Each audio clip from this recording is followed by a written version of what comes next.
আসসালামু আলাইকুম, সবাই কেমন আছেন? আশা করি সবাই ভালো আছেন। আজকে আপনাদের মাঝে বাস্তবতা একটি ভিডিও দেখাবো। বাস্তব কতটা কঠিন। তো আমি গ্রামে থাকি, সবাই জানেন আমি গ্রামে থাকি। গ্রামে থেকে আমি অনেক কাজকর্ম করি, সেটা সবাই জানেন, কিন্তু আমি ঠিক কী কী কাজ করি সেটা তো কেউ দেখেন না, সেটা তো কেউ জানেন না।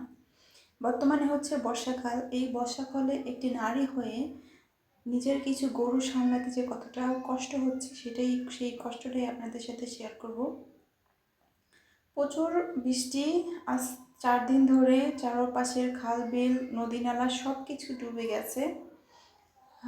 পানিতে ঘাসগুলো সব ডুবে গেছে। এই বর্ষাকালে আমি আমার গরুর খাবারগুলো কিভাবে জোগাড় করতেছি সেই ভিডিওটি আজকে আপনাদের মাঝে তুলে ধরবো। যদিও অনেকে ভাবেন যে আমি অনেক স্মার্ট, অনেক বড়লোকের মেয়ে। হ্যাঁ, আমি বড়লোকের মেয়ে না, বড়লোকের বউ।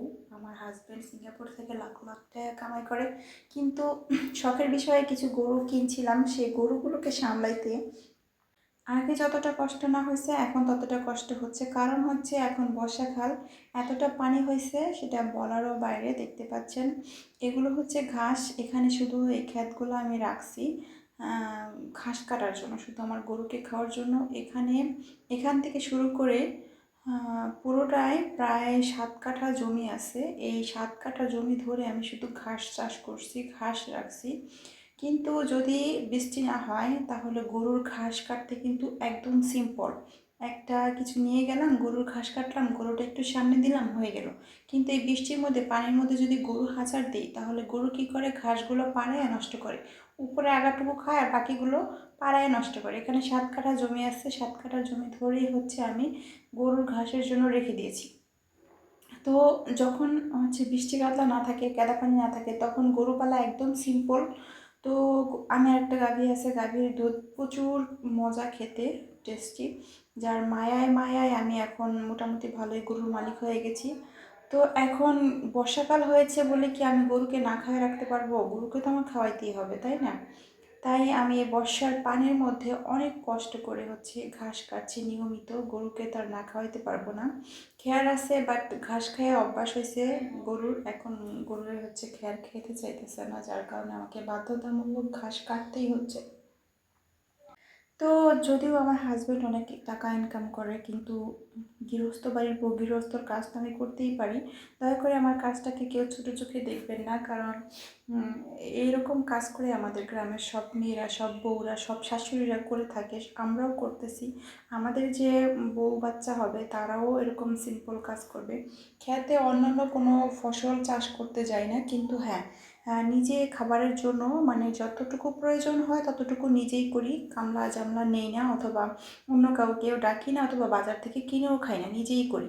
তো এই জন্য একটু পরিশ্রম করার অভ্যাস আছে। আর কাজ করতে আমার খুব ভালো লাগে, বসে থাকার চাইতে কাজ করা ভালো। আর সবথেকে বড় কথা হচ্ছে শ্বশুরবাড়িতে কাজ ছাড়া কেউ ভালোবাসে না, কাজ করতে পারলেই সবাই ভালোবাসে। তো শুরুর থেকে কাজ করতে করতে অভ্যাস হয়ে গেছে, এখন কাজ না করলে ভালো লাগে না। আর একটা কথা, যেহেতু গরু বাছুর এখন কিনে ফেলছি, পালতেছি, এখন এগুলোকে তো আমি না খাওয়াই রাখতে পারবো না, এগুলোকে আমার খাওয়াতেই হবে। যার কারণে বৃষ্টি আর ঝড় বৃষ্টি তুফান এগুলো থাকলেও আমাকে ঘরে বসে থাকা যায় না, এগুলো আমার করতেই হয় বাধ্যতামূলক।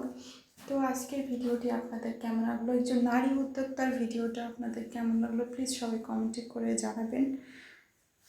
আর হচ্ছে আমার গরুগুলো আপনার কেমন লাগছে সেটাও আপনি কমেন্ট করে জানাবেন। চ্যানেলে যদি নতুন হয়ে থাকেন তবে অবশ্যই চ্যানেলটি সাবস্ক্রাইব করে বেল আইকনটি বাজিয়ে রাখবেন, যাতে এরকম নারী উদ্যোক্তার ভিডিও আমি নেক্সট টাইম ছাড়লে সবার আগে যেন আপনার কাছে পৌঁছে যায়। তো আজকের ভিডিওটা এর থেকে বেশি বড় করব না। আমাদের খামারে হচ্ছে ছোট ছোট 2টা বাছুর হয়েছে, সেই বাছুর 2টা আপনাদেরকে দেখাবো। অবশ্যই ভিডিওটি শেষ পর্যন্ত দেখবেন। মাত্র 5 মিনিটের ভিডিও করছি, বেশি বড় ভিডিও করিনি, কারণ বড় ভিডিও সবাই দেখতে চায় না, নিজের সময় নষ্ট করে। কারণ বর্তমানে হচ্ছে সবাই ইউটিউবার হয়ে গেছে, যার কারণে কেউ কারো ভিডিও দেখতে চায় না।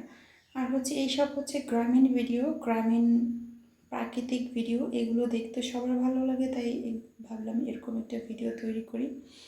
কারণ হচ্ছে প্রতিদিন নিয়মিত এই ধরনের কাজকর্ম করেই খাই, তো আমি যেহেতু ব্লগ ভিডিও করি তাই ভাবলাম আমার কাজকর্মটা একটু তুলে ধরি।